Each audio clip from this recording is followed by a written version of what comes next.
What's happening, everyone? Are you ready for some more value? It made me think of the line from Kelly Pope in the Heights of Stakes documentary. Are you ready to spot some fraud? There's no fraud to be spot here, as far as I'm concerned. As far as I know, been here for quite a while, and I've seen the maddest of gains.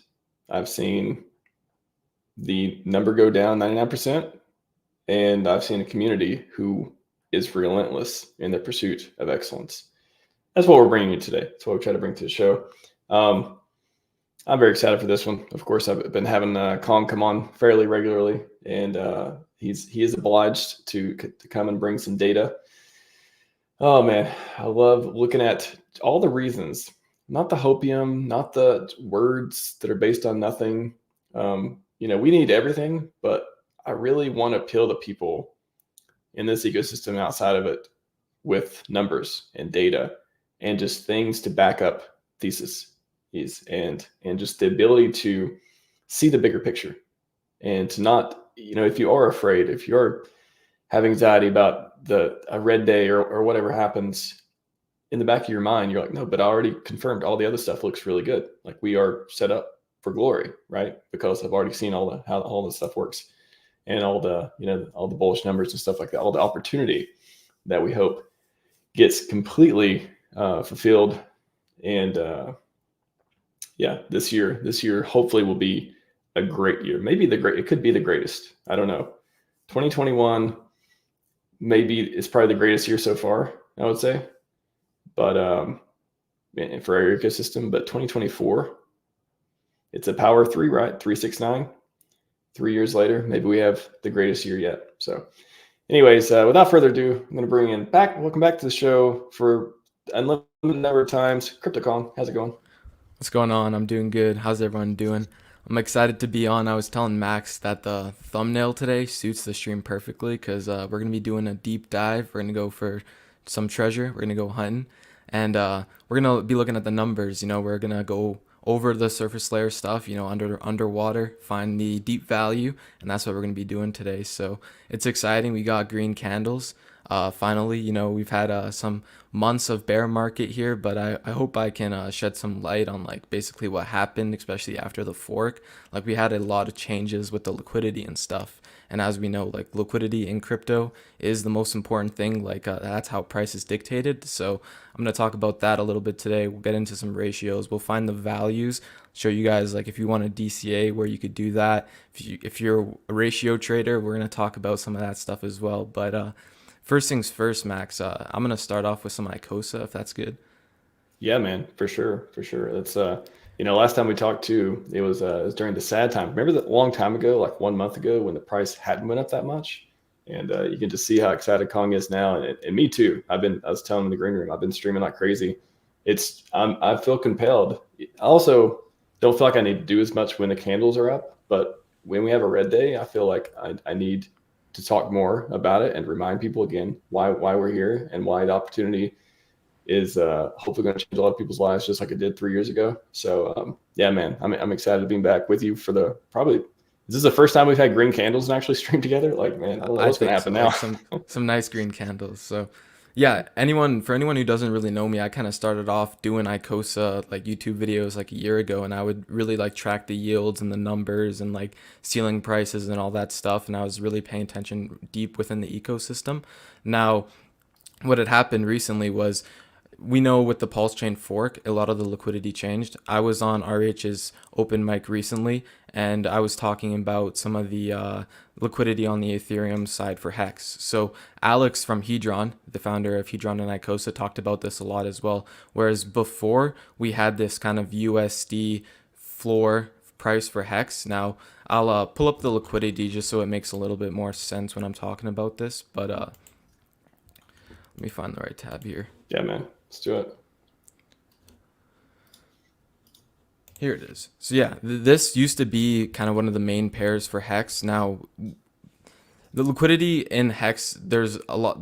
it's how we dictate price. Now there's a couple of different ways to look at it. Now on the way up, we were mostly paired to ETH. Now this is very good when you're looking at things like Hart's Law, which we'll get into later, because when you're paired to an asset that's usually going up, since your asset is redeemable for that other asset that is going up, then you'll be able to essentially redeem it for a higher US dollar price later. I'll explain more of that in a little bit later in the stream, but for now, basically, when HEX started to launch its bear market, a lot of the liquidity started to change from Ethereum to USDC based liquidity. Now, USDC, it's not a volatile asset, right? Sometimes you have little fluctuations with the actual stablecoin, but it's not a volatile asset like Ethereum or Bitcoin are. We had that depegging event, which was kind of like I guess it was a one-off thing for USDC, but other than that, for the most part, it is a stablecoin, right? So you had the OA here who actually placed some USDC liquidity, and it's down here at 5 cents to about 3 cents. And that sort of acted as a floor price for HEX. So if you remember, about a year ago, maybe 400 days ago, we were having sort of the last little bottom for HEX that was at 1.8 cents. And you had sort of big sellers. I think there was the four poopy horsemen, Sami called them. And they sort of came in there and they sold the exact bottom. Well, they made the exact bottom. And they sort of teared through that last bit of HEX liquidity. And then after that, we had the V3 hype that sort of caused a run up for HEX. And we got all the way up to 12 cents. Now, what had happened was, after the PulseChain fork, a lot of the liquidity shifted. So now a lot of these coins, instead of being denominated in US dollars, are now denominated in Pulse, especially HEX. And since HEX was denominated in Pulse, it sort of made IOSA like relatively denominated in Pulse as well. And there was also liquidity pools for IOSA Pulse. So what you had seen was immediately after the fork, you had basically the HEX supply double and basically the price cut in half for the EHEX and PHEX variants. Now this caused IOSA to also like basically cut in half in terms of the price and double the supply as well. So you had two tokens on the two different networks, and they'd have their different values, right? So when you were looking at before you had this floor price for HEX, now IOSA is mainly bonded to HEX, and HEX used to have a floor price of USD, meaning that HEX was relatively strong and IOSA would kind of piggyback against that. Now that HEX kind of had this, and Alex described it as a jello floor, you had a way more volatile asset, and that sort of transferred over to IOSA as well. And that's why you were able to make these all new lows. Like if we're looking at the chart here, I'll pull up the IOSA chart. Last time me and Max were talking, we were all the way down here at like 2 cents IOSA. So extremely undervalued in US dollar. You can see here before the fork, you still had IOSA at basically where we are like recently, 30 cents. So not a bad price for IOSA, but what had happened was basically the US dollar denominated floor price for HEX kind of disappeared. It didn't disappear, but we kind of just sold right through it. And now lots of liquidity is denominated in Pulse, and this makes it easier for us to pump, and this makes it easier for us to dump. But now, since the liquidity is shifted, these assets kind of work differently. Now, IOSA also recently had its narrative has sort of changed. Before, when I was getting into the system, it was this sort of hyperinflationary token, and I had certain strategies where you could compound it and earn 300%, even more APY. Just because it's a different system than HEX. So for anyone that's watching, you probably know HEX, you have the T-share. So you redeem your HEX for T-shares, and you aren't able to compound those because of the share rate. So once you end your HEX stake, the share rate increases, and the amount of principal and HEX yield you received, if you were to recompound, you would have to stake for longer in order to get the same amount of shares. Now, in the IOSA system, it referenced that T-share rate, but since the yield was so much at sort of the beginning stages, the yield essentially outperformed the T-share rate in terms of like a percent gain, and therefore you were able to compound what's called your stake points, which is sort of like your share in the pool, the same thing as T-shares and HEX. So that was one of the main strategies that I kind of got into when I was starting out with IOSA, was compounding smaller accounts and getting more stake points faster and being able to accumulate more yield. Now, how yield in IOSA was created was through basically the auction market for the most part. Now, how IOSA yield mathematically in the contract is created is when you have Hedron that's burnt, it gets divided amongst the T-share rate, and then it gets distributed amongst stakers. So the more Hedron being burnt, the more IOSA yield that was going to come out. And that's just how this system sort of works.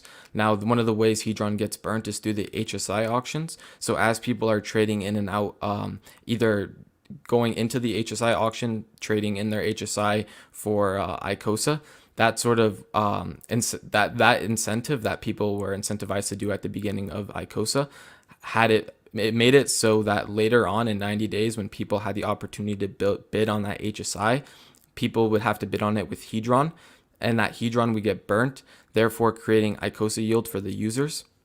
Now, we used to have 15,000 plus T-shares in the auction house. Now there's about 50 on the Ethereum side, and these are very, very little T-share stakes. So they're not necessarily worth starting right now, maybe on the Ethereum side, and probably on the PulseChain side, there's even less of these HSIs in circulation on the HSI market. To put this in perspective, you used to be able to get 50 T-shares in the auction house in a day, and that was roughly 1% yield, depending on the T-share rate at the time in certain circumstances in the pool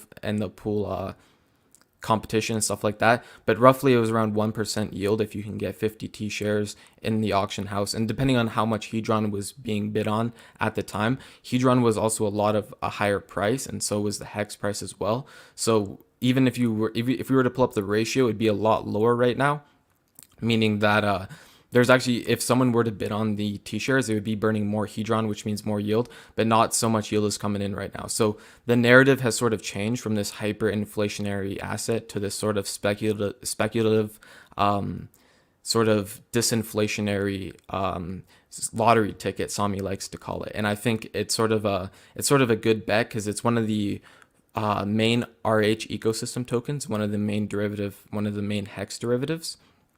And it was one of those tokens that kind of first came out. There was no sacrifice for IOSA. There's nothing wrong with having a sacrifice in the first place. But one of the things about IOSA Hedron that was cool was when it first launched, you only had Hedron. And that sort of gave free tokens to all the HEX stakers. And a lot of the people were very skeptical at first. Like they thought this was like a scam or something, or malicious code you shouldn't interact with. But sooner or later, even Richard's devs and a lot of the Pulse police kind of looked over the code and they sort of verified like Alex is sort of being truthful here and he's trying to build a product that will make this ecosystem a better place and even the world a better place. And that's what I think that's what he envisioned, and he wanted to sort of bring value back into HEX, right? Because what Hedron and IOSA do is, for the most part, is you are incentivized to lock up HEX for 5555 through these HSI auctions, through the Hedron marketplace, because when you make an HSI HEX stake, essentially, HEX stake instance, you are able to have more features than just a regular HEX stake. So you can turn it into an NFT and you can transfer it between wallets, as well as you can borrow Hedron from it. And I know IOSA Hedron V2 is going to have some cool features come in for the HMIs. So what's going to happen is we're going to be able to take our current HSIs, transfer them into something called an HMI, is what Alex called them in the new Hedron V2 contract. And from there, we're going to be able to actually borrow our HEX stakes. Now, at first, that doesn't necessarily sound very smart. Now, the thing is about Hedron is it has sort of a ceiling price. Now, when Hedron is at its ceiling price, that essentially means that you could create an HSI, mint, and let's say you were to borrow all your Hedron from it, it would equate the amount of value you spent creating that 555 HSI. So Hedron ceiling price is like 50x from where we are right now. It's probably a little bit less than that. I haven't checked in a little bit, but in terms of the new system, we're not going to have to be at that ceiling price in order to get relatively like a relative value of our HSI or HMI in that case. So for example, if Hedron's 90% below its ceiling price and you 10x leverage your stake, you could technically borrow out the value of your HEX stake. Whether or not that's good is up to the user.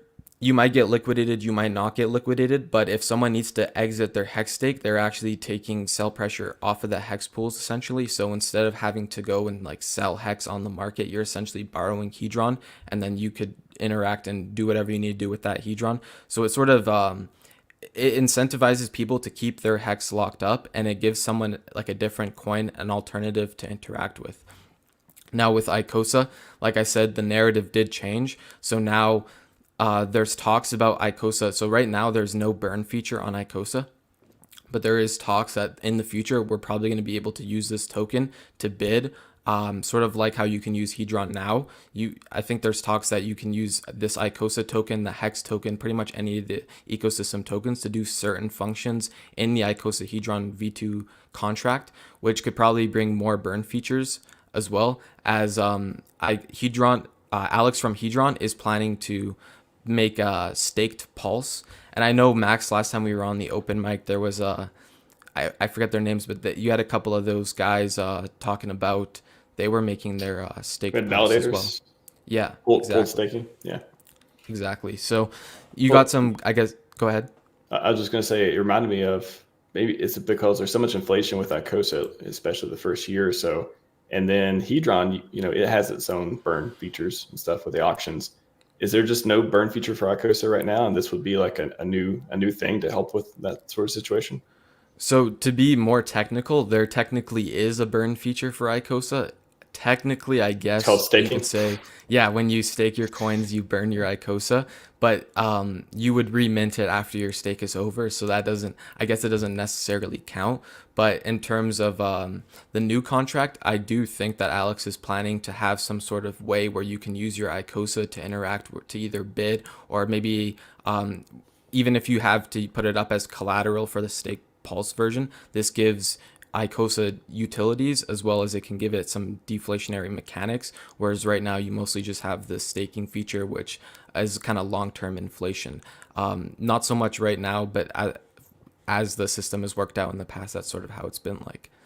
Yeah, and the contract will also give you IOSA for HSIs, when you can do it anytime, but like that's going to increase the usage of the feature once the IOSA price is up, because nobody wants to do it right now because the price is down so much. However, we've seen a lot more watts being burned recently. There's been like silence forever. That And was silence forever, yeah. yeah, it was crazy. So like, what do you think? Like, why are we getting this pump? Well, what has been happening the last few days other than Somi talking about it a lot? Like, is it just like so undervalued and people are anticipating V2? Where do you feel like it's coming from? I think it is sort of like people are buying the rumor, and Alex, he's working undercover right now, and IOSA the system, the V1 where we are right now. I think Alex had a good, like, we're gonna, not a test run, but he had a good idea of how everything played out, how everything worked, and for the V2 it's probably going to be even better. I know there's going to be a dynamic ceiling price in IOSA for the V2, so right now, maybe not exactly right now because the ratio kind of increased a little bit as of recently, but maybe a month ago you were not incentivized really whatsoever to trade in your HSI for IOSA, and that was one of the main features of the market and IOSA itself was you could essentially liquidate your HSIs and get the IOSA, but since IOSA was basically worthless relative to potentially what the T-share is sort of worth in our minds, and IOSA is modeled off that T-share, but it wasn't representing that at the time. But since it was so undervalued at the time, basically no one was incentivized to go through the HSI buyback. But now that we sort of have the V2 rumors, Sami's really brought to light the data center, the staked pulse. We're going to have more utilities. Other than that, I think in terms of the ecosystem, like this is a really good play when you're looking at a lot of the ratios, and that's what we're going to do later today as well. As we're going to be looking at Pulse Hex, Pulse EHEX. I also haven't really seen anyone look at ETH Pulse, which is that's an interesting pair that I like to look at, because I think PulseChain is going to outperform Ethereum, and I think of course Hex is going to outperform Ethereum. Now, I'm not exactly sure if Hex and PulseChain, which is going to outperform which, but when you're looking at ratios, you can really determine where value's at and where you should either DCA or where you should trade your coins around, because you can make basically. I think the way you want to play crypto is you have Bitcoin, right? And that's sort of like your stable asset where it doesn't really go up much. Like Richard talks about it, top of its S curve. The richest guy in the world already bought it. Michael Saylor already bought it. Elon Musk already bought it, right? So basically, top of its S curve. Now, what's the next best thing? Probably maybe Ethereum. Now, that's still kind of weak gains, even as of recently. Ethereum and altcoins haven't really been performing all that well. Like Bitcoin dominance is still pretty high. Now, if you want to outperform Ethereum, that's sort of the game of crypto, right? Is you want to outperform Ethereum, or you should have just held Ethereum in the first place, right? Because you should have just held Ethereum in the first place, and that's what we're doing here with HEX. Is HEX last cycle outperformed Ethereum? HEX is designed to outperform Ethereum. I was posting some clips on my Twitter. HEX has better game theory, better game mechanics, better design than Ethereum. It could probably outperform, right? And this is why we're here, is because most of us have the conviction and the belief that these assets are going to outperform Ethereum, which they most likely will. When did you first realize you were in a cult, sir? People keep saying that. People keep saying the cult thing. And I'm like, I almost take it as a compliment. I'm always like, so you just mean, I'm loyal and I like going by principles and I don't give up easily, that kind of thing. Is that what a cult means? To me, a cult that makes you money, is that such a weird connotation on it these days? People like to say it. I don't think like the Hex community is a strong community, and you definitely, like, from an outsider's perspective, you can definitely notice the community, just like looking in, like we do kind of look like a cult, like we kind of do, but I don't think from the inside, Yeah. from the inside, like when you're actually inside of the system, I don't think there's anything like anything wrong with that per se. Like price is still going up. Everyone, sometimes you have little petty arguments in the different like chat rooms or whatever on Twitter. Like, but if you just stay off of Twitter and you like even as of recently just looked at the price chart, like you're probably a pretty happy guy. And there's really nothing there's nothing wrong with having like this many people passionate about a product that is the best, probably one of the better products, probably the best product in the entire of crypto. Even if it is a cult, like what's the downside? I don't see it. I don't like, what does it matter? That's what I think people get stuck on that. They're like, oh, it's a cult. You just, brainwashed. You'll just believe anything. You're just coping so much. And it's like, what's the downside here? Like if I get to do all these really good values and be a part of a community who's in it for glory and all these good things, what's wrong with being around something like that? I never get it. I think the people who call it a cult aren't in it, and the people who are in it, if they say cult, they refer to it affectionately. They refer to it as an endearing sort of like, we're all in it together and we're not broken easily, that sort of thing, which I think is fine. I have no problem with it. And I think that's sort of good because who's going to be buying the bottoms basically, and who's going to be making the bottoms is the people who the new cult members.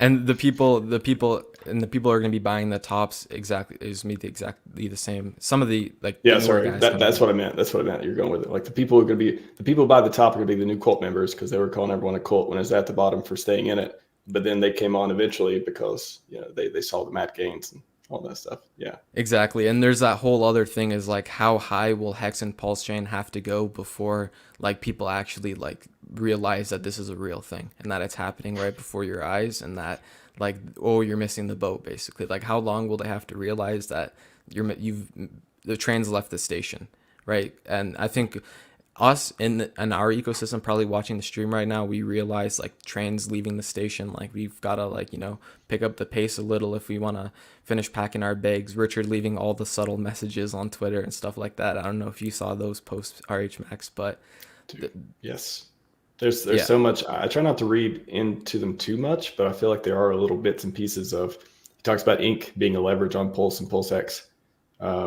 Just like little things like that where I'm like, man, I don't know what else you guys need. You already saw the 10,000X. That didn't convince you. I mean, you got genius billionaire founder guy who's still around kicking ass. Like, if you're not in right now, then I don't know. Who knows where the bottom is? But boy, PulseX is above sack price. I'm sure we're going to get into that stuff too with the data. But man, I always think it's funny as well, where like people switch up so fast, like when prices are down, even within the ecosystem, like lots of people think like, what has this coin done for me recently? And they get sidetracked to Solana, or which other injective I think went up a lot recently. So people get sidetracked, right? But like the real ones that are paying attention, they do get rewarded for that at the very end of the day, right? Because if you start to pay attention to Solana after it's gone up, it's too late, right? You're probably better off chilling in your coin that it seems like it's being a dud, because that's what we're gonna do today, and that's how you find value. Is you have to sort of be contrarian, and you have to like pick a coin that most people think is a scam or is a dud, or that gets a lot of controversy. Because even if you look at Bitcoin, it gets enough controversy in itself. Like if you go up to regular normies, they probably don't want to touch Bitcoin. Like most regular people, there is probably some that actually understand, and that maybe understand more of like the centralized banking aspect of like our system, like our current monetary system, and then they can see clearly like, oh, buy Bitcoin would be a good thing. But other than that, like people love saving dollars. They love saving dollars, and that's their safe haven.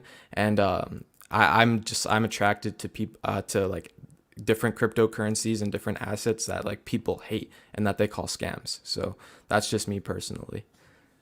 Yeah, and if you forget 2 years, if you've been paying attention the last 2 weeks, that's I don't know how people didn't. If your portfolio didn't go up wildly in the last 2 weeks, then I'm not sure how well positioned you believe you are if you're in this ecosystem. I'll say that. And I say this all the time as well. Like our ecosystem and cryptos just in general will flip on a dime, and the people will switch up on a dime as well. Like incentive went from 40 cents to $4. Last time I checked, everyone hated incentive. Like everyone called it the dump forever token.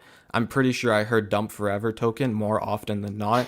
And then it goes up and does a 10x, outperforms basically most of the entire ecosystem tokens. So people they'll switch up, and they'll chase ink and think it's the best thing ever. So the best thing you could probably do is just go against the grain, even if it's the stupidest thing. Like it sounds like the stupidest thing you could do, it's probably somewhat like kind of intelligent for some reason. Like if you were staring at ink at 40 cents, like, yeah, I'm gonna buy this up, like dump forever token, let me pick some of that up. Like it sounds stupid at the time, but I guess it plays out, right? And Richard talking about how it's leveraged on leveraged Pulse and Hex. So that's pretty cool as well.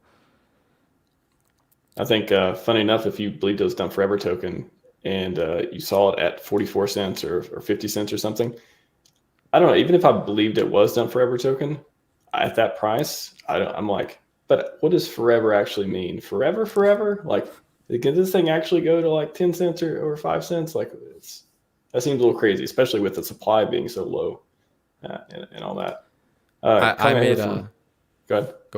I made a couple posts on incentive because it reminds me a lot about IOSA, especially with the farms and stuff. Because if there's someone out there, like they pick up a large portion of that incentive and they start farming like the INC PulseX pair or the INC Pulse pair, like you have a little bit of a money printer there, especially if the ink price performs like it does, like as of recently, like into this next bull market. Let's say it acts like leveraged Pulse the entire way, like you could just be printing cash in the DEX. So that's something that you could think about as well, as like if those incentive PulseX pairs are paying a lot. Like I think they're like close to 30 or 50% right now, and you can compound them. Like take your incentive and compound.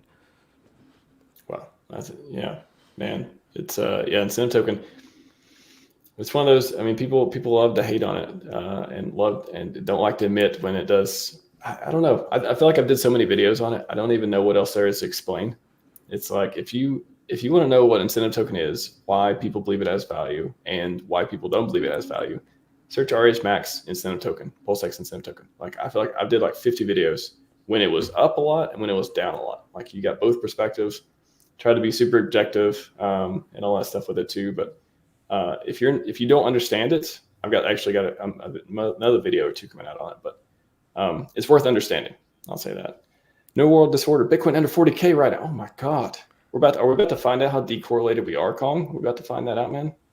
I think so. Now's the time, right? I mean, Bitcoin had like I, I, I guess a textbook buy the rumor, sell the news. Um, People were saying I think this time is different, but um, what is it? I forget who it was, but someone sold like a bunch of Bitcoin. Um, was it like Fidelity or something like that? Like this, And I don't Grayscale, I even believe, know. is what I saw this morning. Grayscale. That is right. That is right. So yeah, Grayscale sold a bunch of Bitcoin. I'm sure a lot of the bigger market maker whales are selling a bunch of their Bitcoin, but the ETF news was basically like textbook buy the news, buy the rumor, not buy the news, buy the rumor, sell the news. So, and Bitcoin under 40K, like I'm trying to see dominance fall a little bit anyways. Like I want to see if even Ethereum can take some of that economic energy, but I think even Ethereum's kind of lacking right now. But I mean, we'll see what happens to the RH tokens. I know last time the Bitcoin topped, Hex went on its parabolic run. So there's that, right? Hmm. That's an interesting anecdote, actually. Is it one of those, and that's something I want to talk about today too, or do you have any data that we could go off of as well from what air tokens are doing right now versus the rest of the market, and what if we go sideways? Like if are we is the liquidity or positioning or the prices where they are right now, are they in a good position to take advantage of everything else going down? Nobody else is left to sell. Knock on wood. I'm not going to make any predictions here, but is there anyone else left to sell the bottom of the bottom of the bottom for PulseChain and all that stuff? And then now we got the whales buying. We got two of our favorite benevolent whales. They're in the game. Godwell's on Twitter. Yeah. What do you want to get in something around that? Yeah, so I mean, I've been looking at this ecosystem a lot. Like I'm trying to find where the value's at. I've been looking at EHEX quite a bit. Um, Pricing this in Wrap Pulse. Recently, EHEX had a pump just yesterday. I was taking a lot of a deeper look when it was kind of getting down here in the 60s, because right here, this is when I was paying attention to EHEX as well, and this was at the bottom of RH ecosystem, and EHEX kind of led the way a little bit, where it kind of like it sparked a fuel, it sparked the fuel in our ecosystem, and we kind of took off from there. But when I was paying attention to EHEX down here, I think Sami was as well, and I was extremely EHEX heavy. I was DCAing a lot into EHEX, and this ratio went parabolic, right? So for anyone who doesn't understand what these ratios are, what exactly they mean, basically this is hex denominated in Wrap Pulse. So how much Wrap Pulse it would take you to purchase one hex. Usually this fluctuates, like when the chain first came out, it should be around 80 to 100. 80 is even a bit undersold. It should relatively maintain around 100, like I would say 90 to 110 is an even range. So if you're getting ratios all the way down here in the 60s, and even recently we had a pump up to the 120s, you don't necessarily need to ratio trade, but even if you're just DCA buying these lows, like and even EHEX right now, like it's the most obvious thing, because I was talking about how the incentive token sounded dumb before, when if you were to want to purchase it, because it was the dump forever token, and now EHEX is kind of in that same boat, because I know there's a couple of big addresses out there that are buying up a bunch of the tokens like HEX, PulseChain, PulseX, but they're not buying EHEX. So that's, I guess that's shaking people out of their boots a little bit. But if you're actually kind of staring at the charts here a little bit, EHEX is completely undervalued against Pulse. Like the ratio is almost at all-time lows. Like 80 is, it's not bad. It's not necessarily like a great buy or a great sell. Definitely not a great sell. But before, like if you can get this under like 70, EHEX is looking like it's looking like relatively cheap, especially when you look at things like PulseX and Incentive. Those tokens took off a lot. Even if we look at the old HEX chart, like if we look at HEX BTC, so this is HEX priced in Bitcoin. So how many, I guess, Satoshis it would take you to purchase HEX. This chart's going to look slightly different than the US dollar chart, just because it's denominated differently. But what you can see here is in April 2021. I wish I had like a regular BTC chart I could pull up as well. But what you could see here is relatively, we would fluctuate. Like we wouldn't we didn't have a parabolic run until after. Like this is where all the gains came, right? Even if Bitcoin was having run ups here to like, let's say it went from 20,000 to 60,000 in the, sort of this range here. HEX would have gotten some of the price appreciation, but it wasn't necessarily outperforming BTC. It wasn't until it started to dump where it really took off. KDP has some really good charts on her Twitter, I think posted for the EHEX BTC correlation. And it's interesting to see, especially last cycle. Richard would always talk about the decorrelation narrative. In the bear market, HEX was super duper strong against BTC until PulseChain basically collapsed everything, not really collapsed everything. But one of the things that did happen was when you had HEX sacrificers who, let's say, were sacrificing 10 at HEX when it was at 10, 20 cents, they were able to essentially store all that economic energy down until like maybe they were like selling at sack prices at the beginning of the chain. So they were still able to store all that economic energy down, and that sort of like trickled down all that sort of smashed down the prices.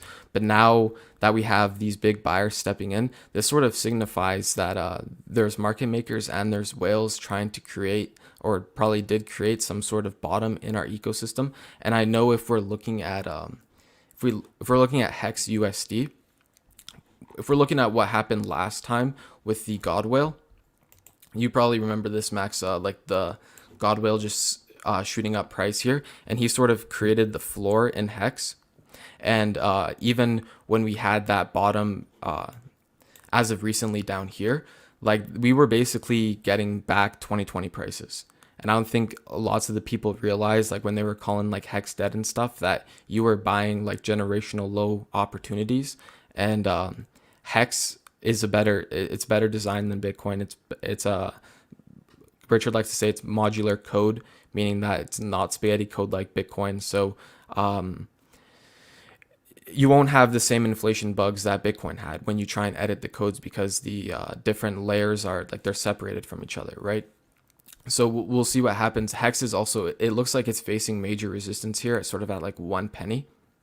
But once we break this, I think lots of the TA guys I see on X, I know that like I try not to look at too much stuff on X and stuff like that, and like technical analysis and things like this. But lots of the technical and my fundamental analysis as well is pointing towards prices up. Whether or not this happens like tomorrow or like later on this year, we'll see what happens. But even Bitcoin dominance is extremely high, so we're gonna have to see that start to trickle down into the altcoins before we see HEX start to pop off. I don't know if you want to chime in on that, Max. Yeah, I'm just thinking. I'm just looking at the chart and seeing, especially the pattern all the way to the right. They're the most recent one. Is it? Do you see anything that like, there's at least a local bottom right there? It looks like too. Is it everything? The buys and sells, everything going on? I don't know. Like, do you feel like we have the sentiment, the community, the fundamentals, and the technicals? Do you think we're going to retest the bottom again here, or do you feel like, with everything going on, we're gonna head up, or at least sideways with the market? I guess the decorrelation would be a good thing to talk about as well, or the lack thereof. So HEX has always had insane volatility. Like if we just take a look previously, like 67% dump after this pump. If we look after the God Whale, 53% pump. 53% dump. If we look down here, 68% dump. Here as well, 84% dump. And that's basically, you could measure this all the way up. Like you could measure all these all the way down, all the way up.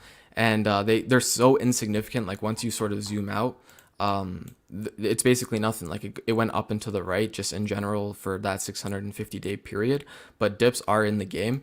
So HEX, we'll see what happens in terms of the pulse ratio. Like it was a lot better a couple days ago, but now, if you're looking at US dollar prices, I think dips are in the game. Even if you're looking at this kind of previous one, that's minus 62%. But that doesn't mean that we're gonna like thrash through here and make a whole new low. But it looks like you're probably gonna have, I think Sami calls them break even soy boys. And I think another big layer of resistance we're going to get is around like 6 cents for EHEX to all the way up to 12 cents. Because I know a lot of people got into HEX before those V3 rumors. And they if they haven't sold already, which I'm sure a lot of them have sold already, they're probably going to want to get out break even. So I'm personally like I'm looking at EHEX to get back to like 3 to 6 cents.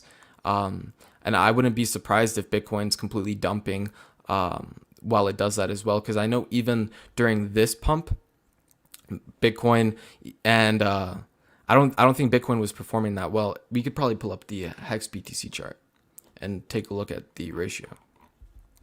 Yeah, so we could see here that was it looks so insignificant in terms of this chart, like in terms of like this previous volatility we used to have, but this is another cool metric to look at because it also shows you like look at Hex's previous performance in terms of its like volatility against Bitcoin.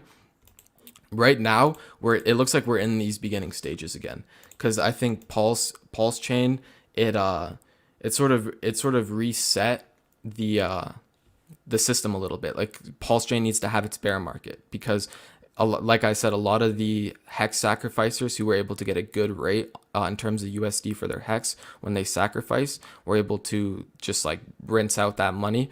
So we're probably gonna have a lot of this. Like if we're looking like here, it reminds me a lot of this.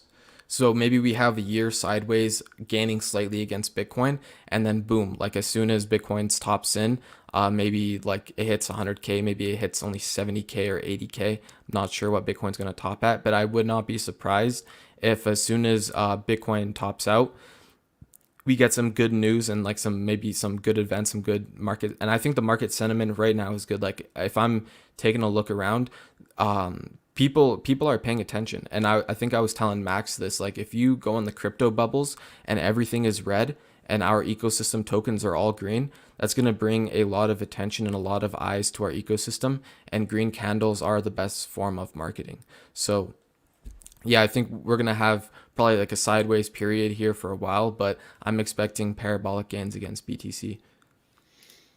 It's an interesting comment from New World Disorder. January, February, March have huge amounts of stakes ending that will dilute the market by billions of Hex. Next big wave of stakes are in 2023. Do you think that, so if we do go on a run, Hex is heavily bonded to PLS and all that. So if we go on a run, even if stakes, it's almost, I feel like there's a bullish narrative to this where it's like the people who want to sell are going to sell. How much that affects price, we'll see. If Pulse and if people are buying Pulse and stuff, maybe it helps soak up some of the sell pressure and stuff too by holding Hex up. But after that, after January, February, March, until you get to the break even people, I don't know. Is there a bullish narrative to this? So one thing I hear a lot of people talk about market caps and how these coins can't move up all together and they can't all do insane gains because market cap. And like I hear this all the time. Like you're gonna have like big sellers coming in. Who knows what the bearish narrative is. In terms of how I sort of look at things. Now, I've seen Hex have positive buy volumes on every single time frame, so 24 hour, 6 hour, 4 hour, 2 hour, whatever it is on Dex Screener, but yet the price will still be like down 10% for the day, and that's because of the liquidity bonding between Hex and Pulse. So just because Hex has a bunch of stakes coming out, that doesn't mean that it's going to get thrashed down to zero. It could actually still get pumped up with Pulse, just because, let's say the ratio stays at 70, which is extremely undervalued. Right now we're at 80, but let's just say the ratio stays at 70. If Pulse goes 10x SAC, you could still ratio that out and figure out what EHEX would cost you, right? And this is one thing that when I look at when people are posting like Hopium price predictions on Twitter, I always pay attention to their ratios between Hex, PulseX, EHEX, et cetera, because I like to sort of keep them relatively either relatively undervalued, or relatively the same where we are right now, just to sort of give you a baseline prediction. Like if I were to say PulseChain to $1 and Hex to $1, that wouldn't really make sense because the ratio would it would turn to 1 to 1, and right now it's like 150 to 1. So we're talking like minus 99 plus, like minus 95+% in terms of that ratio. So that doesn't necessarily make sense. But if we're talking about a range between, like, let's say for EHEX 70 all the way up to 200, or even 50 all the way up to 200, I don't think these stakes coming out matters a whole lot. Even if you look at total user supply of HEX, it's not very much. Like, I don't think you could actually, like, there is big sellers that could dictate price, but I think if whales and the market makers want the price to go up, then like the market takers have nothing really to say about it other than like maybe they're selling bottoms at that point. Maybe. And one thing about stakes ending is that just means inflation. So that doesn't necessarily mean that those coins have to hit the market. There is like a higher chance people are incentivized after their stakes end, because those are probably some long stakes, but they're probably incentivized to sell. But at these low prices, especially depending on sentiment, January, February, March. I know if you think about last year, think about January, February, March. Like, it was, we can pull it up on the chart right here. This was the start of January, or this was the start of February, basically popped off, pumps all through of February and all through of March. So these coins, and you can see here as well, like there was volatility. Like, if we measure this out, this is only minus 20%, right? So this was actually a pretty strong uptrend. We don't need to have this time. Like last time, HEX was this is also the BTC pair I'm looking at. So this is not US dollar denominated, but roughly the same thing. Like, I don't think these HEX stakes are going to affect the price massively. And one thing about PulseChain is, I think I posted this on my Twitter, Richard talking about the design. It's a better design than Ethereum. If it outperforms Ethereum, the ratios just by design will like also bring them up. I don't know if you remember the Unisocks example that Richard always brings up, Max, but I think that one makes a lot of sense. Alex, like, just to explain it quickly for any of the viewers watching. So Hart's law in terms of market cap and liquidity bonding, let's say all the assets, let's say Pulse does 100x, right? And that all the hexes do 100x as well. Not everyone's going to sell at once. So therefore, like, the market cap, like, it'll be high. People are more incentivized to sell, but that doesn't mean that someone's going to go in there and just rinse out the entire market cap through the liquidity pool at one time. The other thing is too, when you're looking at these coins moving together, Richard Hart brings up a great example with the Unisocks. So Uniswap, as a joke, created a bunch of pairs with Ethereum and socks. And you could essentially trade in your Ethereum to get socks. And at first, like, I guess maybe the rate wasn't too bad, but as the Ethereum price started to pump up, these socks started to cost $18,000 for a pair of socks. Now, it wasn't because anyone was going in there and purchasing up socks in the market maker pool, and that's why the socks price went up. It was because the Ethereum price went up, and since socks are directly redeemable for Ethereum, therefore the US dollar value of the socks also went up with Ethereum. So that's a good example to sort of explain Hart's law and liquidity bonding. Is when you have two coins sort of bonded together in a pool, they're redeemable for each other by the code, right? So you could redeem one hex right now for 80 pulse, right? So it essentially bonds them. So when one token moves, the other token, if it's still redeemable for 80 pulse, then it's still going to be, if the other token moves up, then the other token's going to be worth more if it's still redeemable for 80 pulse. So that's one thing I like to look at a lot. Even if we have hex stakes ending, if PulseChain gets all the attention and people try and pump PulseChain, EHEX and PHEX, they're still going to benefit from it. And if you're looking at deep value, like contrarian plays, EHEX and PHEX are both extremely cheap right now on their ratios. So whether you want to DCA or dip a bit of your pulse into HEX, like, I'm not endorsing ratio trading or anything like that, but one of the things I think staking HEX is great, and hopefully I pull up some HEX staking calculators, but staking HEX is guaranteed returns on your HEX. So if you want to trade to increase your HEX stack, you would have to theoretically sell near the top, hold the other coin, and then wait, or hold the US dollar or Bitcoin or whatever else it is, wait for your HEX to drop and then buy back. So you would essentially be shorting HEX and you would profit the difference. Now, HEX staking is nice because it lets you not worry about, like, it doesn't give you the headache of trading, and it lets you delay gratification and actually just wait for your coins and mint more at a later date.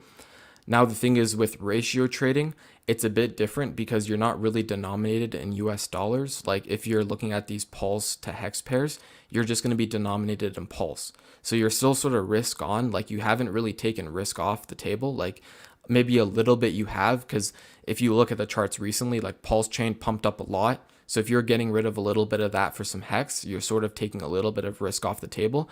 But these are all still RH ecosystem tokens. So at the end of the day, like, you're still in the ecosystem. Like, you haven't exited for dollar or stablecoin. So that's one thing about ratio trading that I think is a lot better than stablecoin trading, I guess you could say, or like famous leverage trading is on these ratios, you don't necessarily, like, it's not really de-risking, but you're still able to gain on your position. Like, if we're looking at EHEX Pulse, like, this right here was a 100% gain, 165% gain on your HEX basically.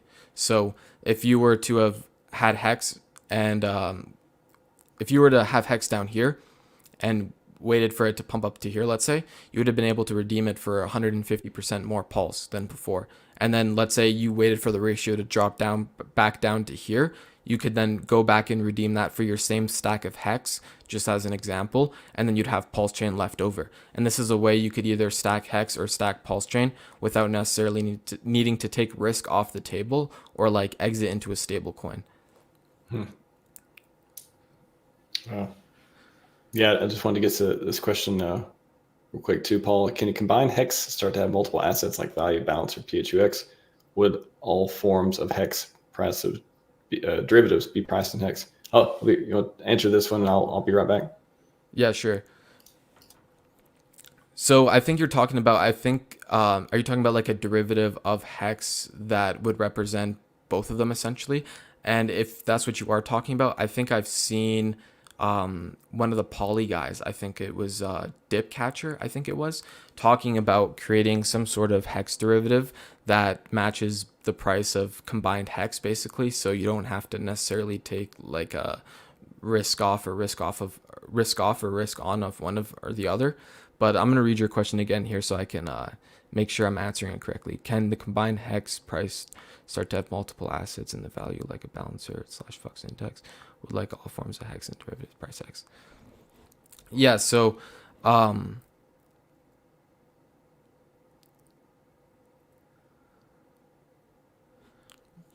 you might have to clarify that a bit more. So, P HEX, E HEX, E IOSA, P IOSA, W IOSA. So Lucky Max. The way I read it was, can combine HEX start to have multiple assets values like balancer? I think he's just talking about the derivatives and would the prices change based on the platforms they're traded on. Like, for example, balancer, you can do, pools with like 5 different coins in one instead of 2, that kind of thing. And also CHEX is what you're talking about with the combined HEX. It's actually, there is a coin that tracks that from Maximus guys. I see. Okay.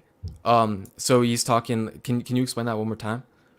I think he's asking about, actually in the chat, he puts me here too. So all those, one price represents all forms of HEX in one chart. Yeah, I'm not exactly sure of anything like that. To be honest, like I'm not exactly understanding the question. But yeah, one thing that I do look at is like currently we have P HEX and E HEX along with C HEX combined, wondering if the combined could be all forms combined into one chart. So is he wondering if you could combine all of the different assets into like one derivative that represents like an ecosystem derivative? I guess a chart of all derivatives and HEX sounds like. And tracking them, see if a chart would be useful to track all of those. I guess you could just overlay all the different derivatives with HEX. And is there data to be gained from that? Probably, yes. If I had a chart with all the different derivatives aligned with HEX, there would probably be some data you could take from that. Like, so the derivatives are supposed to represent HEX. I know that sometimes the poly tokens, they can get undervalued and overvalued depending on like the market, I guess you could say. So these things are interesting. Now, especially when I'm looking at, I remember looking at data where you have the B share relative to the I think it was the T share relative to the IOSA cost. And it used to trace perfectly. So what you would have is essentially the T share and IOSA used to track perfectly with each other. But what had happened was like you had basically hyperinflation and that sort of start to depeg a little bit and it didn't track so good. But if there was a chart like that, you could probably pick out some different little things like maybe one token moves and then the other ones follow and vice versa. And maybe it would be the one that you don't expect and stuff like that. Just want to do, because I got about 12 minutes left. Do you want to cover, cover PulseChain, or what do you think is most important to cover? I'll pull up a couple things. Hex daily stats. So one of the things that I like to look at is hex staking versus PulseChain validating, and then specifically hex staking on PulseChain versus Ethereum. So this is a good website to take a look at some of the different data points for the different like payouts and stuff like that. So you can see here recently, I believe hex from Ethereum is on top here. Yeah, 100%. This is hex from Ethereum. So as of recently, hex from Ethereum has been getting paid out slightly more than hex from PulseChain. Now, hex from PulseChain has a little bit more current stakers. I could show you that over here. If this loads, yeah, over here. So yeah, Ethereum has about 119,000 stakers. PulseChain is about 127,000 stakers. And that makes perfect sense just because like the gas fees are probably a bit lower on Pulse, meaning that you're more incentivized to create a stake over there. Now, if you're looking at PulseChain validating versus hex staking, I think a lot of the people coming in crypto barely understand what is going on in terms like the monetary systems of these coins and like stuff like that. Let alone if you try and tell them like, yeah, set up the hardware, make the validator script, like plug in your, get your addresses all plugged in. Like it gets a little bit confusing to explain to like, I guess your regular guy. The other thing is too, when you have to buy, let's say you have to buy hardware to be a PulseChain validator, just maybe you don't have a proper computer or proper hardware or software that can run the PulseChain validator programs, then you'll have to go out and buy hardware. And one of Richard's biggest things with Bitcoin mining was if you were to have taken all that money you spent on hardware and just bought the coins instead, you could have made way more money, especially like way early in the day. If you want to if you tried to start up some huge Bitcoin mining infrastructure, you are probably just better off buying the coins instead of trying to mine, because Bitcoin went up 6.9 million X, right? From 1 penny to 69,000.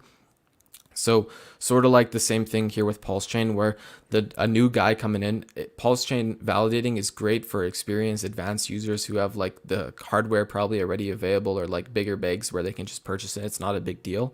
But for the regular normie, I think hex staking is a lot better because you could do it from your phone. You don't need any like really advanced computers to just like pull up a website, deposit your hex, and just delay gratification.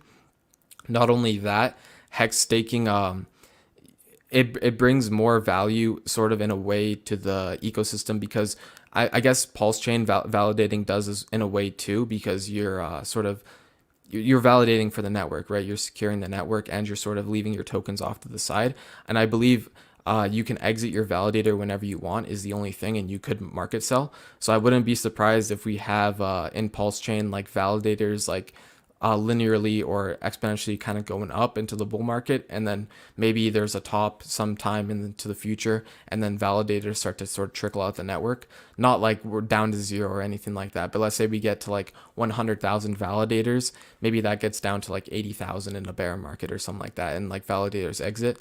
The thing about hex is if you're staked for 15 years, you are locked up and staked for 15 years. Like there's no turning back really. Like you could EES, if you made some HSIs, there's a few different things you could do with that to like kind of exit, like kind of like get some value out. But in terms of hex staking, you're sort of locked in natively, and that's really good as well because it brings people back. Like if they forgot about their hex, they'll come back and they'll remember, oh yeah, I have my hex stake here, it's chilling, and maybe hex is worth a lot more. Not only that, go I ahead. just want to say, just to remind, if anyone new is watching too, I know a lot misconception about HEX is you have to lock for 15 years. That is the maximum time. You certainly can lock for a day. You can lock for a year, 5 years. A lot of people do ladders. They do, 6 months, 1 year, 2 year. Like they'll do 5 or 6 different ones, split up their HEX. So just anyone new watching, if you lock for 15 years, you are locked 15 years, unless you want to mercy and stake halfway through 7.5 years. You lose all your yield, but you get your principal back. That's your own deal. But anyways, just want to clarify for anyone out there new, because there's some new people who are like, oh my gosh, 15 years. Like, no, you could do 5 years. You could do 1 year. You do whatever you want. It's up to you. Yeah, that's a good clarification. You guys can stake for as little or as long as you want. I personally, like, majority of my hex is staked for like 15 years, 10 years plus, and that's just because I understand like the compounding interest. Like when you really truly understand the hex system, like if you guys go watch Crispy Man's videos, he has really good content on the T-share and stuff like that, and all the hex data. So when you really understand the compounding interest and the effects of the T-share, you can really start to you really start to know, and you have the knowledge to know that like 10 years is where you sort of max out your bonus in terms of like you make 300% more shares. So if I had, I think right now T-share is like 40,000. I can't remember exactly. It's probably right in front of my face here somewhere. Should be 30,000. I think we had 30,000. Yeah, 31,000. So yeah, if I had 31,000 hex and I staked it for 15 year or 10 years, I would get 3 T-shares. But if I staked it for 1 day, I would only get 1 T-share. Now, what makes that so effective is since you're getting 3 times as many shares and you're locking that up for longer, you're going to make basically 3 times like more base inflation than someone who locked up for 1 day. And that's going to be for like the 10 year or 15 year span. Even if you're looking at basically, let's say the 3 T-shares for 10 years versus 3 T-shares for 15 years, one person is going to come out extremely more ahead. And it's like in compounding interest, the last compound, or like let's say in terms of the hex, the last year is always the most exponential and the greatest like compounding like exponential effect. And that's how it always is, like the last year. So the longer you stake for, the more and more exponential the hex is going to get. Like by year 13 to 14, you're probably going to see like a bigger hex payout per day, like differential gap than like we're getting paid in total today. So these are, and there's that sort of speculation as well. Like when you have more adoption, you'll have the T-share rate creep up even faster, which will make the T-share payout per T-share increase even more quicker. So there's different market functions and different things that people, me or you, or new users coming in can do to increase or decrease the payout per T-share per share.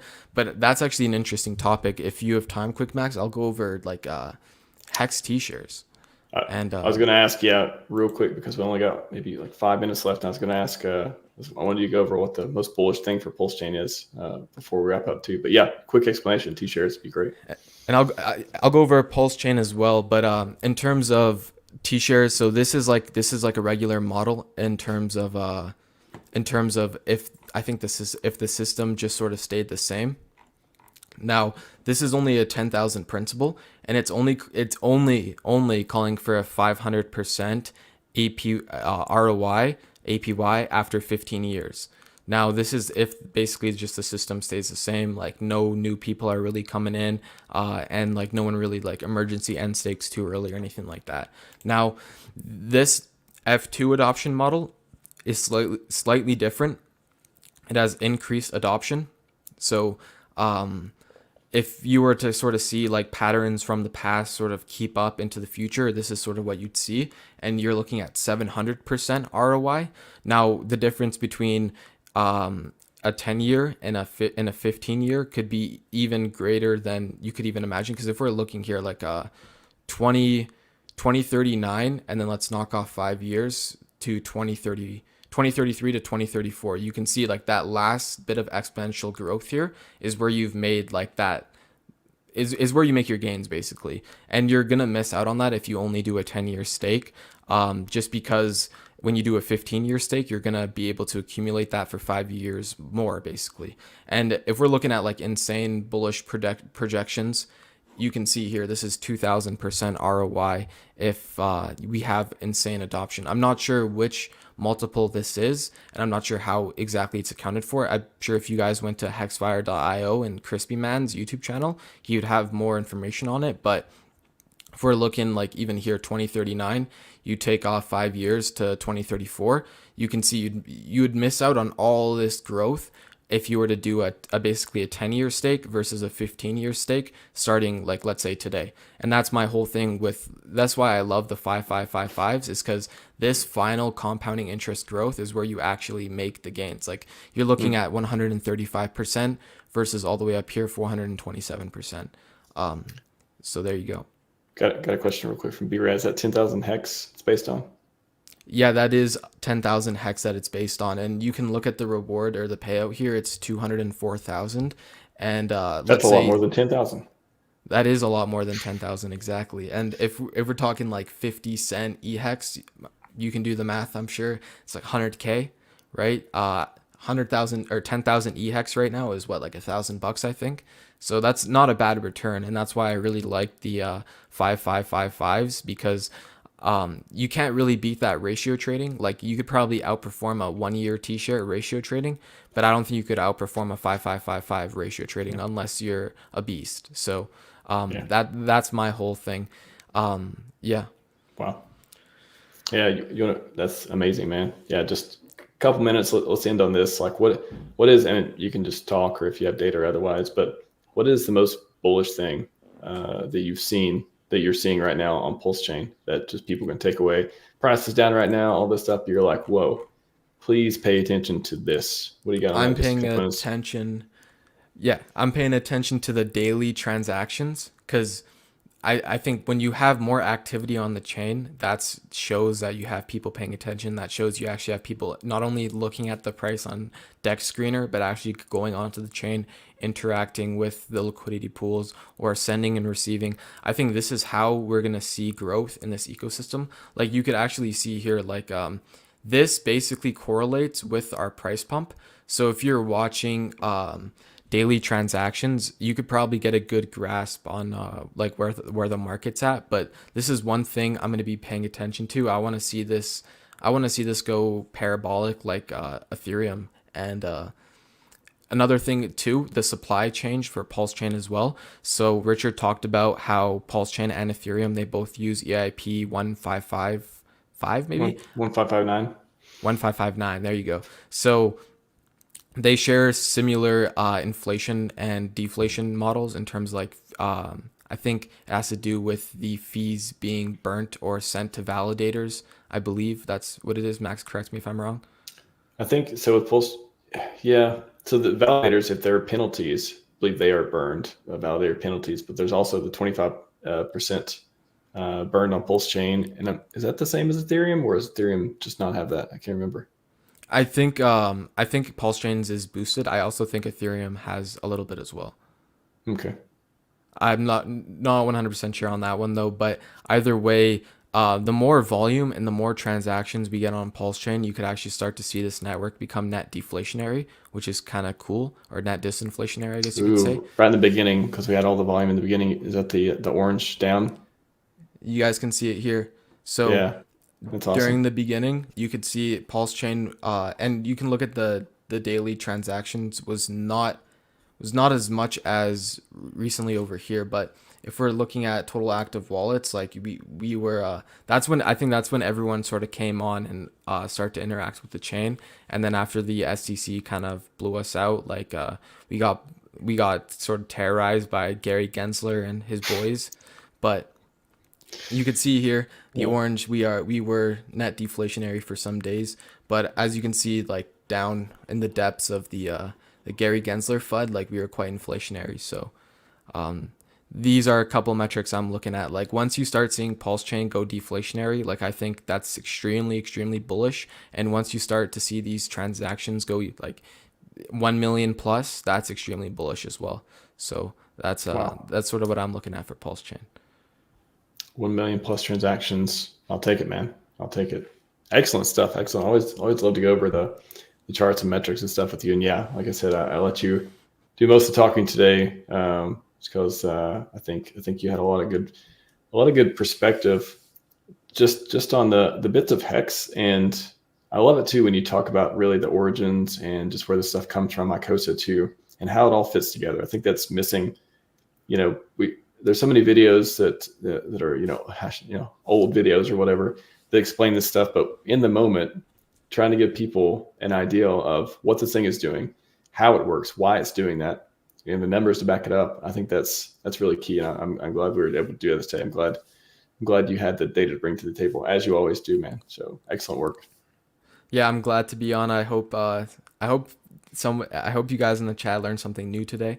It's nice to see these green candles. We'll see what happens with the Gary Gensler and the SEC, but I was never shaken by that situation. I'm still not really shaken. I know a lot of people talk about it, and like there's all I've the already FUD thrown forgotten. around.